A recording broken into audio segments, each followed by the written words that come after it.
नमस्कार, मी रुपाली बारबंद. तुमचं सगळ्यांचं खूप खूप स्वागत आहे माझ्या चॅनलमध्ये. आज आपण झटपट होणारी रेसिपी बघणार आहोत. उपवासाची रेसिपी आपण आज बघणार आहोत. आणि त्यासाठी इथे मी वरईचं पीठ घेतलेलं आहे, तसंच साबुदाण्याचं पीठसुद्धा घेतलेलं आहे आणि ग्राइंड केलेली हिरवी मिरची, त्याचबरोबर बटाटे उकडून घेतलेले आहेत 2. तर आपण रेसिपीला सुरुवात करणार आहोत.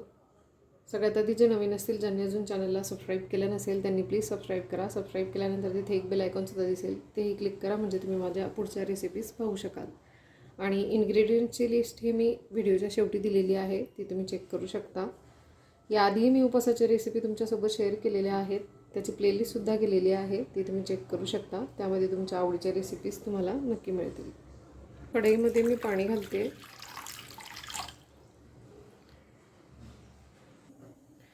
आणि इथे 1 कप पाणी घातलेलं आहे मी. त्यामध्ये आपण मीठ घालून देणार आहोत थोडं. आणि या पाण्यामध्ये वरईचं पीठ आणि साबुदाण्याचं पीठ हे एकत्र आपण शिजवून घेणार आहोत यामध्ये.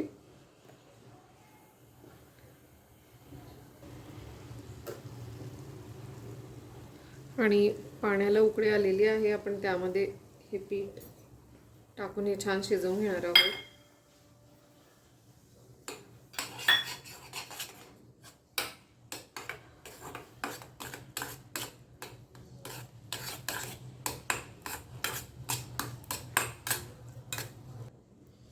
आणि 2-3 मिनटं हे छान मी परतून घेतलेलं आहे. यामध्ये याचा छान डो तयार झालेला आहे.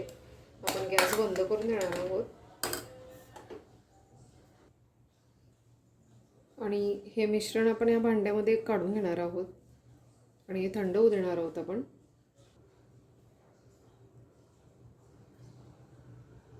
मिश्रण हे थंड झालेलं आहे, त्यामध्ये हिरवी मिरची घालते.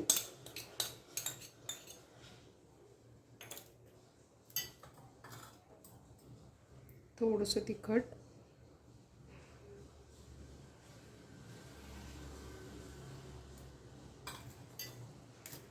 उकडलेला बटाटा.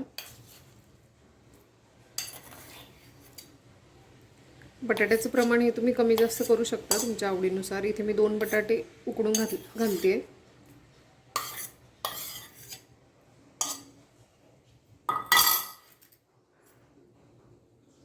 चवीनुसार मीठ. याआधी आपण मीठ घातलेलं आहे, आपण आता थोडं घालणार आहोत. दाण्याचं कूट घालते. आणि इथे उकडलेल्या बटाट्याऐवजी तुम्ही उकडलेली केळी ती सुद्धा वापरू शकता. आणि आपण मिक्स करून घेणार आहोत छान.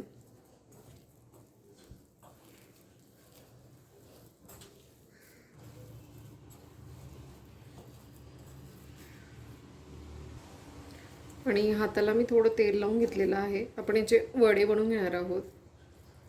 लहान मोठ्या आकारात तुम्ही बनवून घेऊ शकता.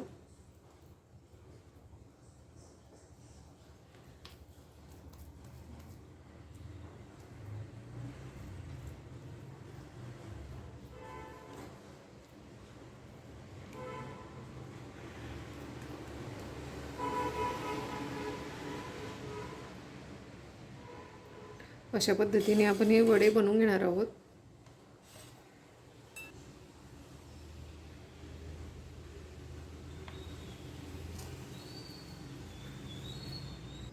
आणि वडे हे मी बनवून घेतलेले आहेत, आपण हे तळून घेणार आहोत.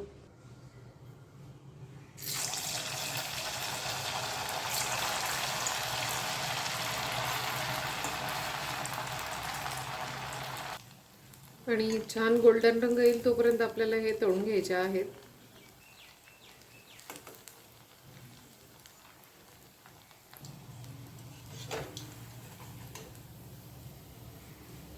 आणि आपण हे काढून घेणार आहोत. आणि हे वडे तुम्ही दह्याबरोबर खाऊ शकता किंवा खोबऱ्याच्या चटणीबरोबर. आजची ही रेसिपी तुम्हाला आवडली असेल तर लाईक, शेअर आणि सबस्क्राईब करायला विसरू नका. पुन्हा भेटू असेच एका छानशा रेसिपीसोबत. तोपर्यंत बाय.